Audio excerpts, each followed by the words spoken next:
Gold, trusted gold buyers. మీరు తాకట్టు పెట్టిన బంగారాన్ని విడిపించి ఈ రోజు ఉన్న మార్కెట్ ధరకు కొనబడను.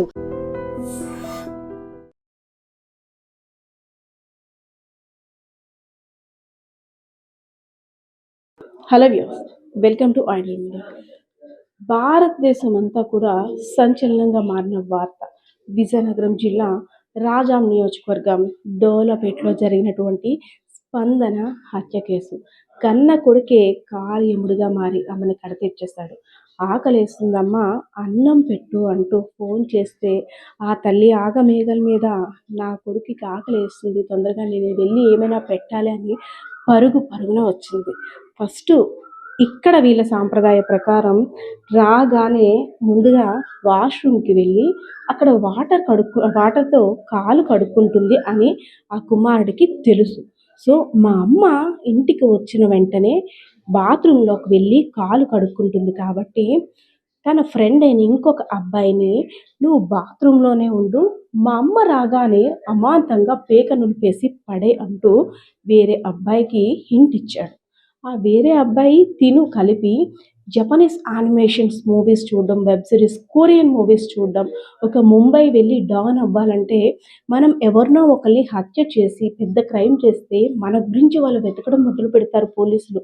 సో మనం ఒక పెద్ద హీరోలాగా మనం చేసిన క్రైమ్ని ప్రూవ్ చేసుకోవచ్చు అంటూ, సో ఆ క్రైమ్ ఏదో మా ఇంటి దగ్గర నుండి చేసి ప్రూవ్ చేసుకుందాం అంటూ పకడ్బందీగా ప్లాన్ చేసి కాలు కడుక్కోవడానికి వెళ్ళినటువంటి స్పందనని అమాంతంగా పడేసి ఇక్కడ పీక నొక్కేసి ఎవరైతే కుమారుడు ఉన్నాడో ఆమె యొక్క నోట్లో చెయ్యి పెట్టి ఆమె బలంగా కరుస్తుంటే ఇంకా ప్రాణం ఉంది, ఎప్పుడైతే బలంగా కరవడం తగ్గిందో ప్రాణం పోతుంది అని అంచనాగా పకడ్బందీగా ప్లాన్ చేసుకొని పని కానిచ్చడానికి సిద్ధపడ్డాడు. సో అమాంతంగా నేను చూపిస్తున్నాను చూడండి. ఇక్కడ పడిపోయిన తర్వాత తను ఆల్రెడీ అమెజాన్లోనో లేదంటే వేరే యాప్లోనో ఆర్డర్ పెట్టుకున్నటువంటి కత్తుల ద్వారా తన పీకను నిర్దాక్షిణంగా కట్ చేసేసి నేను చూపిస్తాను చూడండి. ఇక్కడ నుండి మనం ఇలా చూసుకున్నట్టయితే ఈ ఏరియాలో డోలపేటకు సంబంధించి ఒక సందులా ఉంది. వీళ్ళ ఇల్లంతా కూడా చాలా నిర్మానుషంగా, అంటే ఇంటిని చూడండి ఇల్లాలని చూడండి అంటారు కదా, అదే విధంగా ఉంది. చాలా నీట్గా మేడం అంతా సర్దుకొని ఉన్నారు కొడుక్కి అన్నం పెట్టాలని. వెంటనే అక్కడి నుండి ఎప్పుడైతే ఆవిడ్ని హత్య చేశారో ఇద్దరు బాలుళ్ళు, ఈ ఇంటి సందు ఎండింగ్లోనే ఒక పెద్ద చెరువులా ఉంది. నా బ్యాక్ సైడ్ మీకు కనిపిస్తుంది మ్యాక్సిమం చూస్తే. ఒక నిర్మానుషమైన ప్లేస్లా ఉంది చూడండి. ఇదంతా కూడా పాడుబడిపోయిన వాటర్ అంతా ఇక్కడికి వచ్చి చేరుతుంటుంది. ఈ వాటర్ అంటే గతంలో కోనేరంట, తర్వాత ఇదంతా కూడా డ్రైనేజ్ వాటర్ అంతా నిండిపోయి ఉంది. సో ఈ టైంలో ఎవరు ఉండరు కాబట్టి ఈ టైంలోనే మనం కరెక్ట్గా ప్లాన్ చేసుకోవాలి. ఎందుకంటే ఆల్రెడీ లవ్కి సంబంధించి ఇంట్లో ఎఫ్ఐఆర్ గురించి తెలిసిపోయింది. ఒక అమ్మాయిని లవ్ చేస్తున్నాను, లవ్ లెటర్ రాశాను, అది మా అమ్మకు దొరికిపోయింది. కాబట్టి నా లవ్ని కొనసాగించడానికి ప్రధాన కారణం మా అమ్మే. సో మనం అనుకుంటున్నటువంటి ముంబైలో డాన్గా మారాలంటే, హత్య చెయ్యాలి, క్రైమ్ చెయ్యాలంటే ఫస్ట్ మెట్టు ఇక్కడ నుండే. నా ఇంట్లో నాకు ప్రెజర్స్ ఎక్కువగా ఉన్నాయి కాబట్టి నేను ఇక్కడి నుండే స్టార్ట్ చేద్దాం అనేసి అని ఇద్దరు కూడబలుక్కొని వాళ్ళ అమ్మని చంపేసి, మనం ఇక్కడ చూడొచ్చు, వాళ్ళ అమ్మని చంపేసి ఇక్కడే ఇదంతా కూడా వాటర్ స్టార్ట్ అయ్యి ఉంది. ఒక డ్రైనేజ్ లాగా బాగా మురుగు పట్టేసిన కాలువలాగా. వాళ్ళు ఇక్కడికి రావడానికి ఒక 1 minute పడుతుందేమో. వెంటనే ఇందులో పడేశారు. ఇక్కడ మనం చూడొచ్చు డ్రైనేజ్.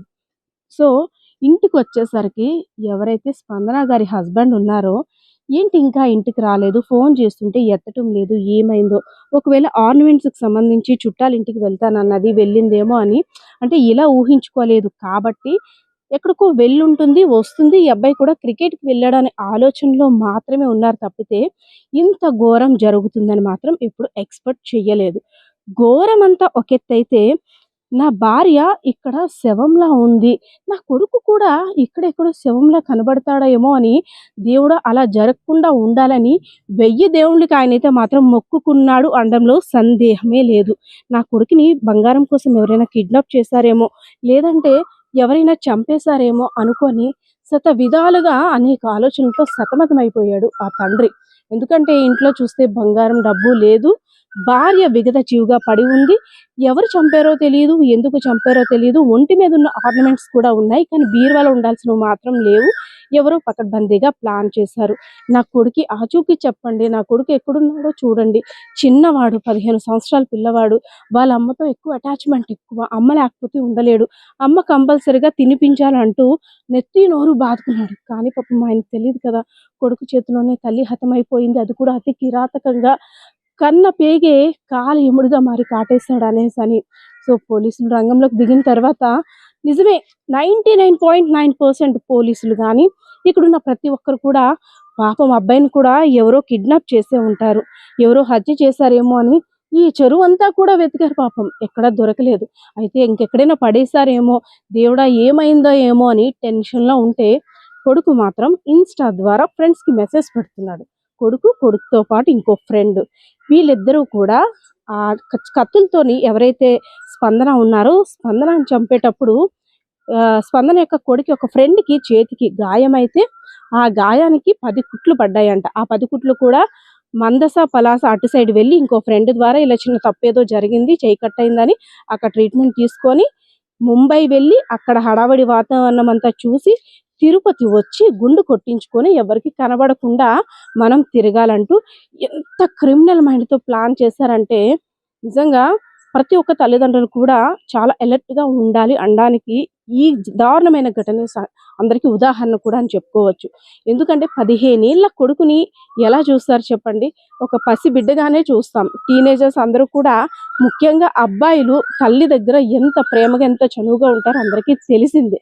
అలాంటిది తల్లిని అంత ప్రేమగా ఉన్నటువంటి తల్లిని కడతేర్చాడంటే తన మైండ్ క్రిమినల్ సైకాలజీతో ఎంతలా ఇంజెక్ట్ అయిపోయిందో ఆలోచించవచ్చు. ఇంకా ఇందులో కొసమెరుపు ఏంటంటే తన స్నేహితుడు ఉన్నాడు కదా, తను ఆల్రెడీ తన పేరెంట్స్ని చంపేద్దామని ఆలోచనలో ఉంటే అక్కడ సందర్భం కుదరక అక్కడ చంపడానికి అట్మాస్ఫియర్ సరిగ్గా లేకపోవడంతో మీ ఇంట్లోనైతే కరెక్ట్గా ఉంటుందంటూ తిను మాట్లాడుకొని మా అమ్మ నా ప్రేమ వ్యవహారానికి అడ్డొస్తుంది, నన్ను చాలా టైట్ చేసేసింది, హాస్టల్లో కూడా జాయిన్ చేసేస్తున్నారు, ఇంకా నా వ్యవహారాలు ఏవి జరగడానికి ఇంకా సాగదు, నేను ఒక టైట్ దీంట్లోకి వెళ్ళిపోతాను, మా అమ్మ నన్ను సతాయిస్తుంది, ప్రేమ వ్యవహారం, మనం ముంబై వెళ్ళి డాన్ అవ్వాలంటే కంపల్సరిగా ఒక హత్య నేరం ఇవన్నీ ఎంత చేస్తే అంత మంచిది, మా నాన్న కూడా వస్తే మా నాన్న కూడా వేసేద్దాం అని ఇద్దరు డిసైడ్ అయిపోయారంట. అంటే వాళ్ళు మానవత్వం అనేది చనిపోయింది. తెలుసో తెలియకో చిన్న వయసు అనుకుంటున్నాం కదా, చిన్న వయసు కాదు, ఇంకా పెద్ద క్రిమినల్కి సంబంధించిన మైండ్ దాటే ఆలోచించారని చెప్పుకోవచ్చు. మూవీస్లో ఒక దృశ్యం మూవీలోనో లేదంటే కేజీఎఫ్ ఇంకేదేదో మూవీస్లో చూస్తుంటాం, ఆ ట్విస్ట్లకే మనం సస్పెన్స్ థ్రిల్లర్గా ఫీల్ అవుతుంటాం. కానీ ఇది రియల్గా సస్పెన్స్ థ్రిల్లింగ్ అనే చెప్పొచ్చు. ఎందుకంటే కొడుకు తల్లిని ఎప్పుడూ బయటికంటూ కనబడని కుటుంబం ఇది. వీళ్ళు ముగ్గురికి ముగ్గురే ప్రపంచం. ఏ కష్టం వచ్చినా, ఏ సరదా వచ్చినా, సంతోషం వచ్చినా, రీసెంట్గా 10th క్లాస్లో 525 మార్కులు వచ్చాయంటే ఆ పేరెంట్స్ ఆనందానికి అవధులు లేవు. సో చాలా ప్రౌడ్గా ఫీల్ అయ్యారు. కానీ అంత ఆనందం కూడా ఇక నెల రోజులు గడవకముందే ఆవిరిలా అయిపోయింది. ఇప్పుడు ఎవరైతే స్పందన ఉన్నారో మృతురాలు స్పందన యొక్క హస్బెండ్ పరిస్థితి అయోమయంగా మారిపోయింది. రోజు ఇంటికొచ్చేసరికి నవ్వుతూ మహాలక్ష్మిలా కనబడిన స్పందన ఇంకా లేదు. అది కూడా కొడుకు చేతిలో దారుణంగా హత్యకు గురయింది. ఈ మాట ఆయనకి మింగుడు పడ్డానికి కూడా, అసలు వినడానికి కూడా రుచించట్లేదు. ఇదంతా నిజమా కళ అని ఇంకా ట్రాన్స్లో ఉన్నారు. కొడుకు చూస్తే జైలుకి వెళ్ళిపోయాడు. నేనొక్కడిని, నాకేంటి బ్రతుకు, నేనేం నేరం చేశానంటూ కూడా బేలగా చూస్తుంటే నిజంగా ప్రతి ఒక్కరు కూడా కన్నీటి పర్యంతం అవుతున్నారనే చెప్పుకోవచ్చు. ఆ కుటుంబ పరిస్థితి అయితే మాత్రం నిజంగా ఒక దారుణ పరిస్థితి. ఒక కళలో కూడా ఇంత దారుణం జరిగి ఉండదేమో, అంత దారుణ ఘటన అయితే మాత్రం జరిగిందనే చెప్పుకోవచ్చు. సో ఏదైతేనే ఈ సంఘటన కారణంగా ప్రతి ఒక్క పేరెంట్స్ అలర్ట్గా ఉండాలి. మన పిల్లలే కదా, వారికి ఏమీ తెలియదని నమ్మడానికి వీలు లేదు. వారిలో ఏ నిమిషం రాక్షసత్వం, నాట్ ఓన్లీ పిల్లలు, పేరెంట్స్ కూడా పిల్లల్ని చంపేస్తున్నారు అతి దారుణంగా. 4 మంచి మాటలు చెప్పి అక్కడికి తీసుకెళ్తాను, ఎక్కడికి తీసుకెళ్తాను అనేసని వారు చేయాల్సిన పని వారు చేస్తున్నారు. కానీ ఇలాంటి సంఘటనలు చూస్తుంటే సమాజం ఎటుపోతుందో, అసలు ఎవరికైనా సరే బయటికి వెళ్ళాలన్నా, ఇంట్లో ఉండాలనే కుటుంబ సభ్యులే కార్యముళ్ళుగా మారుతున్నారా, ఏం జరుగుతుందో కూడా తెలియని అయోమయ పరిస్థితిలో ఉన్నామంటూ కూడా ఆ స్పందన యొక్క బాధ వర్ణాతీతంగా మారింది. కెమెరా పర్సన్ బాలకృష్ణతో పద్మ, ఐడ్రీ మీడియా, విజయనగరం.